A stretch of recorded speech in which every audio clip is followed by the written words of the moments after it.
Assalamualaikum warahmatullahi wabarakatuh. Halo teman-teman, kembali lagi di The Yoli Cast, Your Daily Podcast. Bersama saya Alfiana, peserta Lansar CPNS tahun 2026. Bersama teman saya, Ahmad Fajri. halo Kak Fajri. Jadi bagaimana? Apa yang kita bahas hari ini? Sebelum mulai kita tanya kabar dulu dong Kak. Oh, siap. Gimana kabarnya? Masih semangat? Alhamdulillah masih. Bagus. Nah, kita sembari mengerjakan tugas-tugas yang cukup padat, Wika, kita break sejenak kan untuk cerita nih pengalaman Latsar kita sejauh ini. Kalau saat ini, pengalaman dari Kak Ajri gimana saat Latsar di 3 hari kemarin? Pengalaman Latsar selama 3 hari kayaknya cukup menguras tenaga dan mental karena tugasnya banyak. Apalagi baru kita harus kreatif, terus memahami materi yang banyak juga. Ya, cukup menguras mental pokoknya. Kompak diajak berpikir keras ya Kak? Betul. Nah, tapi sejauh ini ilmu yang Kakak dapat dari Latsar ini apa? Materi yang paling bagus, paling berkesan itu di 2 hari awal ini kayaknya di materi wawasan kebangsaan. Nah, di situ kan kita sebagai ASN kita dituntut harus memiliki fondasi yang kuat. Kita harus mencintai negara kita sebagai ASN. Bukan cuma ASN sih, sebagai masyarakat Indonesia memang harus mencintai negara Republik Indonesia. Benar itu guys, kita tinggal di negara Indonesia. Betul. Harusnya kita mencintai apa yang kita miliki. Betul. Bagus bang. Kita kan sebagai warga negara ASN kan harus mempunyai rasa ingin melindungi negara kita. Nah tentunya dari rasa ingin kita melindungi itu apa nih yang kakak bisa berikan sama negara atau apa kontribusi kakak? Berarti masalah rela berkorban ya? Benar, bisa. Salah satunya bisa itu masuk di materi bela negara. Iya. Kan bela negara itu ada 5 ya kalau nggak salah. Iya, indikatornya ada 5. Ada apa? Cinta tanah air. Betul. Terus Sadar berbangsa dan bernegara. benar. Terus yang ketiga itu sedia Pancasila, betul. Terus yang keempat ada rela berkorban, dan yang terakhir itu adalah kemampuan awal bela negara.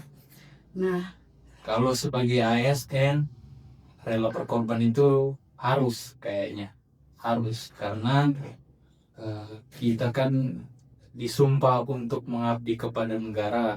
Artinya kita mengorbankan kita punya waktu, kita punya tenaga itu untuk kepentingan masyarakat Indonesia. Benar. Oh ya, ini kalau misalnya rela berkorban, profesi kita kan sama-sama nih Kak, penyuluh pertanian. Penyuluh pertanian. Harusnya kita ini salam penyuluh pertanian. Nah, pekerjaan kita ini dia berkecimpung di dunia pelayanan publik. Pastinya kita harus membantu petani bagaimana untuk mensejahterakan mereka, mengayomi mereka. Tentunya juga kita di sini bukan hanya sekedar sebagai fasilitator, tapi kita juga banyak belajar sebenarnya dari petani kita. Betul. Tentang kegiatan-kegiatan yang ada di lapangan ya. Betul. Nah, kalau misalnya hambatan yang selama ini kakak dapat di lapangan sebagai penyuluh pertanian? Kalau saya sendiri kayaknya hambatan lebih ke bagaimana pendekatan ke petani. Cuman kalau yang saya lihat hambatan itu kayaknya di wilayah kita, wilayah Kabupaten Sigi ini lebih ke topografi. Contohnya kayak aku tuh ditempatkan di daerah pegunungan. Itu kan punya tantangan sendiri, artinya harus berkorban tenaga di situ, berkorban materi untuk sampai ke wilayah binaan. Kalau saya kan cuma di pinggir kota, di Porane, jadi tantangannya tidak terlalu anu kayaknya sih, cuman pendekatan ke masyarakat saja. Coba kalau kakak bagaimana di wilayah pegunungan begitu? Benar, kalau dibilang kaitannya dengan rela berkorban? ya kalau misalnya di daerah pegunungan ya pasti ini dia hubungannya tentang akses. Salah satunya akses. Kita itu bebannya itu ada di tenaga kita. Iya. Beda-beda kalau misalnya dia di daerah yang daerahnya bisa diakses dan gampang, mungkin dia bebannya itu ada di bagaimana cara kita untuk bisa Dekat ke mendekatkan masyarakat. diri dengan masyarakat, apalagi mereka yang sudah hampir sangat-sangat modernisasi. Tadinya sudah hampir modernisasi. Tapi kalau misalnya kayak di daerah-daerah pegunungan itu, mereka kan masih agak konvensional cara-cara mereka. Tapi kita sebagai penyuluh itu yang lumayan kesulitan aksesnya, jalannya, akses ke sawahnya. Nah, belum juga rumah-rumah petaninya itu masih sangat-sangat berjauhan dan mungkin sulit dijangkau juga. Jadi untuk penyuluhan atau untuk ada pertemuan kelompok itu pasti waktu dan tenaga itu sangat terkuras. Iya, balik kan kalau kita penyuluh tidak yang 9 to 5 orang bilang tuh, kita kan lebih fleksibel, lebih jam kerjanya ndak yang ditentukan dari pagi ke sore. Kita kadang pertemuan malam, kita kadang pertemuan di hari libur. Jadi Benar. itu kan kayak kita berkorban waktu. Ya, nggak sesuai ekspektasi apa yang sudah kita susun kan. Betul. Mungkin kita susunnya jadwalnya sesuai jam kerja kita dari hari Senin sampai hari Jumat. Tapi mungkin petaninya kan biasanya kerjanya pagi. Betul. Paginya kerja, kita nggak bisa sharing atau ngajak mereka kumpul karena mereka lagi sibuk. Mungkin ada yang nyangkul, ada yang lagi membajak sawahnya, ada yang panen dan lain-lain sebagainya. Jadi biasanya jam kerjanya itu pasti kita di jam selesai mereka kerja. Bisa dengan pendapat kakek itu, apalagi kalau petani kumpul, kemudian mereka itu sama-sama bekerja bakti untuk membersihkan pematang. Nah, biasa di situ kita harus berkorban juga di situ, Kak. Belikan petani konsumsi, rela berkorban dalam bentuk materi. Ya, mereka juga hatinya senang, perut kenyang, hati senang, hati pun senang. Benar. Wah, jadi kesimpulan dari pembicaraan kita hari ini apa kira-kira? Ini saya rasa ya, pembicaraan kita ini sangat-sangat erat dengan kaitannya rela berkorban dari salah satu kemampuan bela negara atau nilai dasar dari bela negara.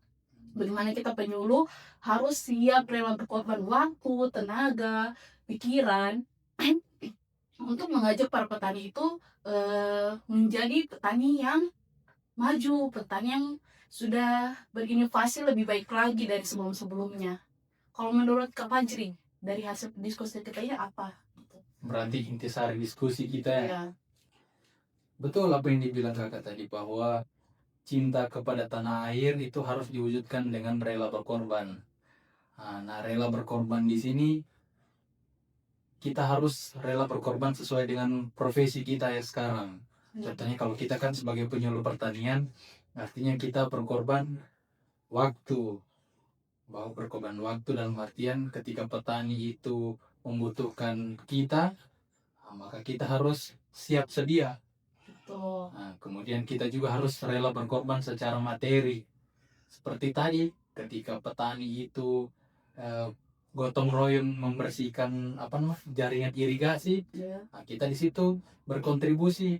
Misalkan kita menyediakan konsumsi atau menyediakan minuman dan berkorban di dalam hal-hal lainnya yang positif, artinya seperti itu. Benar banget. Jadi teman-teman, itulah hasil kesimpulan kita dari podcast ini. Mungkin bagi teman-teman ada yang ingin menambahkan dari hasil diskusi kita tentang rela berkorban ini, bagaimana dengan teman-teman sebagai seorang penyuluh, apakah rela berkorbannya itu dalam bentuk apa aja sih? Tidak harus sebagai penyuluh, ada profesi lain. Oke. Itu dia podcast kita di Yoli Cat. Sampai ketemu di video selanjutnya. Terima kasih.